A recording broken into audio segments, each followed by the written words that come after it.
Hello beautiful people, welcome back to 100 kilometers from Yuval's home. Today I am 100 kilometers west of my home in the city of Nîmes. I am here with my daughter Ako. So if you see me distracted, it's because I have to see that she's not doing anything silly. And she is playing outside this.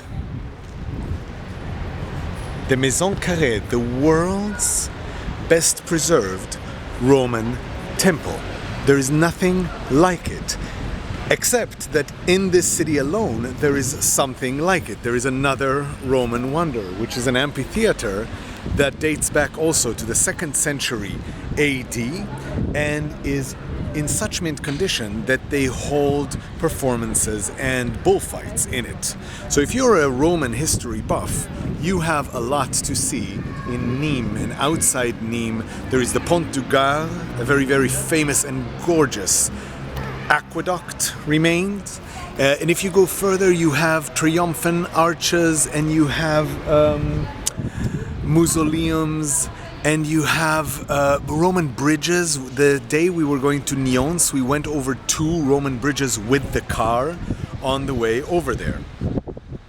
And if you're not a Roman history buff, I'll try and turn you into one with just a little bit of storytelling. Just telling who the Romans were when they came here and who they were when they left.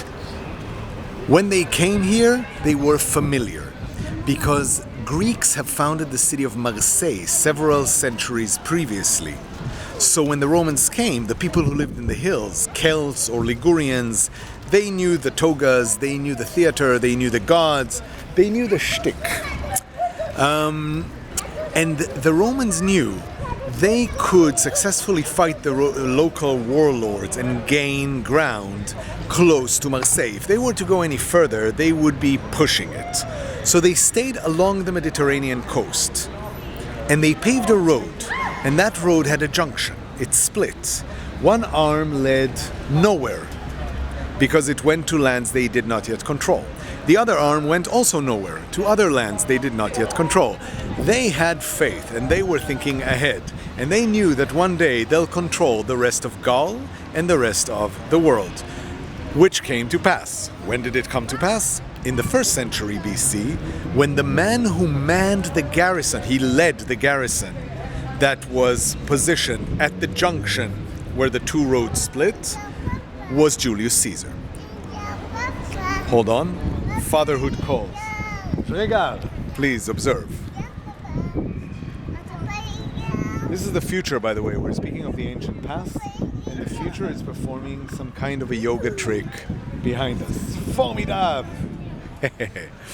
Anyway, after Julius Caesar took over the rest of Gaul, of course he then had to take over Rome, because he was not an heir to any kind of Roman throne. He had to win Rome in a war and become the dictator of Rome. And after that begins the time of the Roman Empire.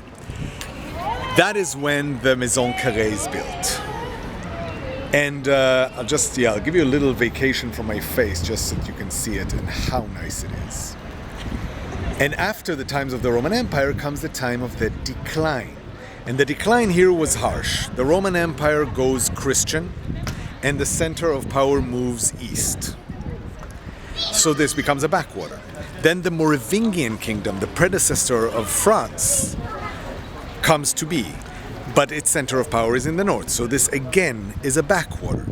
And the decline is so harsh. Cities that were truly developed become abandoned ruins. Fields that were artfully irrigated fall into, the wilderness back again. In the 6th century, you have epidemics. You have floodings, you have hunger, you have a total decomposition of the cultural, the political, and the religious fabric of these lands, which makes it a true wonder that anything remains, much less so much, and in such a condition. The land would recover 600 years into the future in the Middle Ages, in the 13th century. That's it for now. Goodbye to you all. we'll meet tomorrow in the southwest. Ako, dis au revoir. Voilà. Catch you later.